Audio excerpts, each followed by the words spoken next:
Assalamualaikum warahmatullahi wabarakatuh. Kembali di mata pelajaran Administrasi Sistem Jaringan.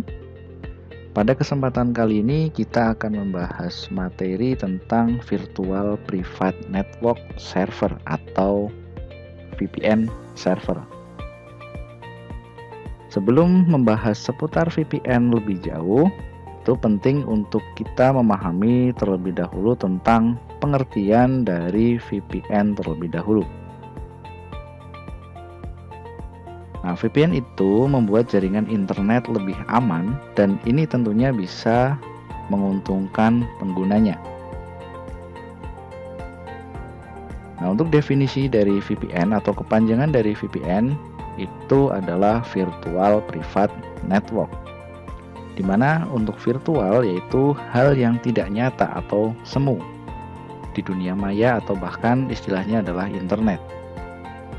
Privat yaitu adalah sebuah sifat pribadi, tidak bisa diakses sembarang orang. Nah, untuk menjaga kerahasiaan dari jaringan publik, maka semua data akan dienkripsi. Di mana yang namanya enkripsi itu adalah proses teknis mengamankan suatu informasi dengan membuat informasi tersebut tidak dapat dibaca tanpa bantuan pengetahuan khusus, ataupun istilahnya di situ mengonversi informasi menjadi lebih rahasia sehingga nantinya datanya akan dirubah menjadi sebuah pesan yang hanya dapat dibaca oleh pengirimnya. Sedangkan untuk network yaitu sebuah jaringan koneksi yang saling terhubung. Nah, untuk pengenalan dari VPN di situ dibuat dengan tujuan mengoneksikan jaringan antar gedung perkantoran secara aman dan dapat menggunakan jaringan kantor dari rumah atau tempat lainnya. Nah, sedangkan pada saat ini yang namanya VPN itu sudah banyak digunakan oleh pengguna internet di seluruh dunia. Tujuannya apa? Di situ tentunya untuk mendapatkan koneksi ke internet secara aman, bersifat pribadi atau private, dan juga dapat mengakses suatu jaringan secara remote. Maka dari definisi yang sudah saya jelaskan sebelumnya, VPN itu identik dengan sebuah teknologi yang memungkinkan dapat mengakses jaringan lokal melalui internet dengan teknologi yang namanya tunneling sebagai koneksi privat melalui jaringan publik dengan mobilitas tinggi. Dengan VPN itu dapat membuat jaringan di dalam jaringan yang biasa disebut tunnel atau terowongan. Nah, tunneling ini itu adalah suatu cara membuat jalur privat dengan menggunakan infrastruktur pihak ketiga.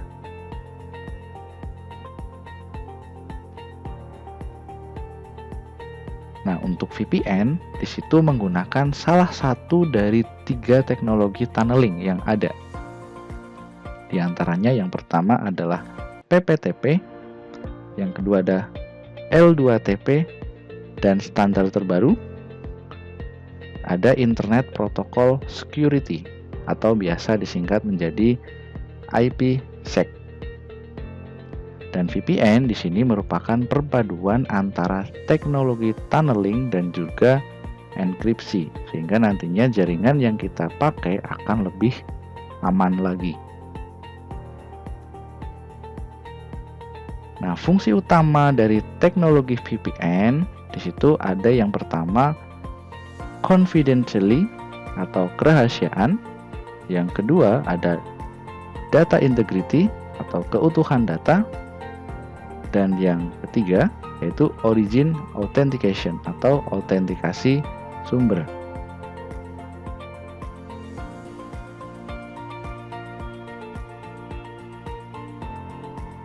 Nah, fungsi VPN secara umum itu ada beberapa. Yang pertama, menghubungkan kantor-kantor cabang melalui jaringan publik, kemudian mengakses situs web yang diblokir oleh pemerintah dengan VPN, Kemudian yang ketiga, meningkatkan keamanan jaringan. Selanjutnya, menutupi history browser. Ketika kita browsing, di situ tidak ada historinya. Kemudian meningkatkan kecepatan download kita. Kemudian meminimalisir gangguan koneksi. Dan yang selanjutnya, menyembunyikan dan mengubah alamat IP yang kita pakai. Kemudian mengenkripsi transfer data. Dan fungsi selanjutnya yaitu menyamarkan atau menyembunyikan lokasi kita. Jadi di situ kita bisa menyembunyikan lokasi di mana kita mengakses, padahal kita aksesnya di Indonesia, tapi di situ terdeteksi bisa berada di luar negeri. Nah, itu beberapa fungsi VPN secara umum. Kemudian jenis VPN itu ada beberapa. Yang pertama ada akses VPN, di mana akses VPN itu atau istilahnya Virtual Private Dial-up Network atau VPDN itu merupakan koneksi user to LAN yang digunakan sebuah perusahaan untuk para pekerjaannya yang membutuhkan koneksi ke jaringan mereka dari berbagai lokasi remote. Yang kedua ada intranet VPN. Intranet VPN itu merupakan VPN yang digunakan untuk menghubungkan antara kantor pusat suatu perusahaan dengan kantor cabang ataupun kantor pembantu melalui shared network menggunakan koneksi yang permanen atau istilahnya dedicated. Dan yang ketiga, jenis VPN-nya di situ ada extranet VPN yang digunakan untuk menghubungkan antara kantor dengan pihak luar seperti pelanggan, supplier, rekan bisnis, atau bahkan suatu komunitas ke dalam jaringan internal dengan menggunakan koneksi dedicated. Itu jenis-jenis VPN yang bisa kita gunakan. Nah, di sini ada arsitektur ataupun gambar di mana suatu jaringan menggunakan sebuah VPN dan juga tanpa menggunakan VPN. Bisa kita lihat di sini untuk gambar yang paling atas itu jaringan yang tanpa menggunakan VPN. Dari laptop, PC maupun smartphone kita terkoneksi ke router di mana di situ akan tersambung ke ISP dan nantinya akan browsing secara umum ke internet. Dan otomatis di situ tidak terenkripsi atau bahkan keamanannya kurang. Dan yang bawah di situ menggunakan VPN, di mana seluruh pesannya yang dikirimkan melalui user itu otomatis akan terjaga keamanannya, secure VPN. Entah itu dari PC, ada dari smartphone maupun laptop.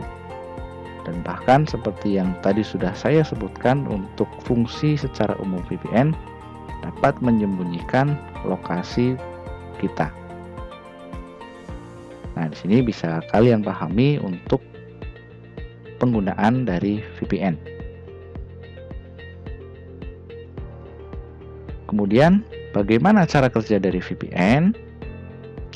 Nah, di sini umumnya ketika kita terhubung ke internet, itu sebenarnya sebelum bisa mengakses suatu website, kita akan terhubung dengan ISP terlebih dahulu. Lalu barulah kemudian kita bisa terhubung dengan website yang diinginkan.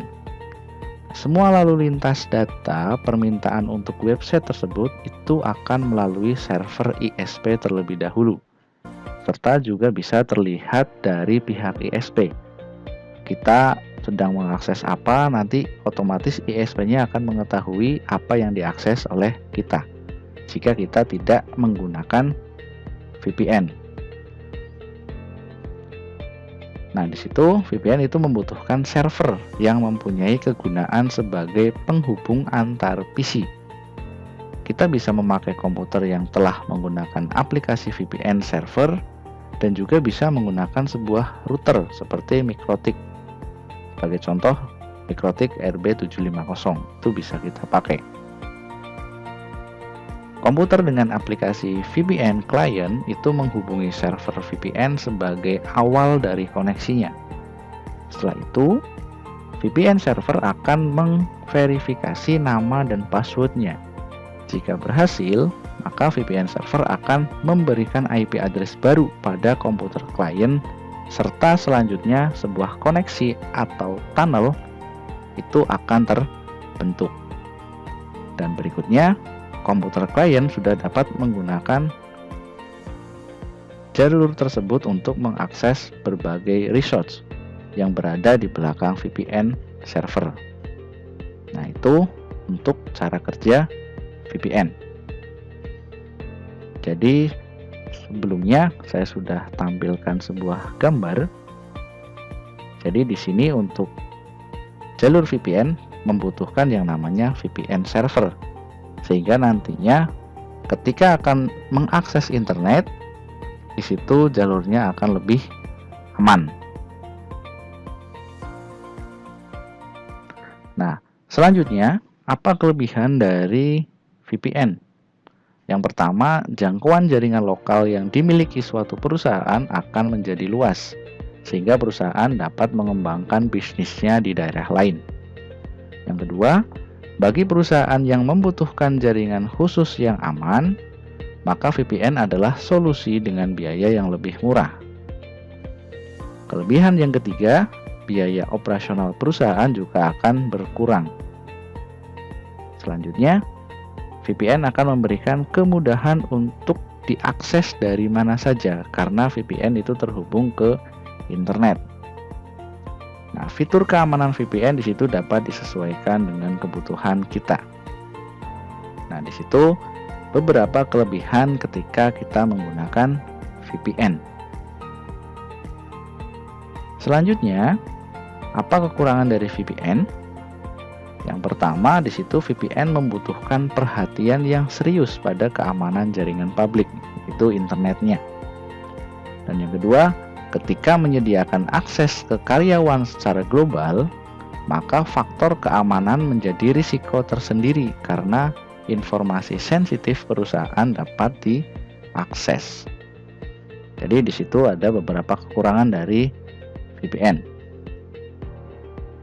Oke, sampai di sini dulu untuk materi awal atau pendahuluan tentang virtual private network atau istilahnya VPN. Nah, silahkan dibaca terlebih dahulu, disimak videonya. Jangan lupa dibaca untuk materinya. Kita lanjutkan materi ini pada pertemuan selanjutnya. Saya akhiri. Assalamualaikum warahmatullahi wabarakatuh.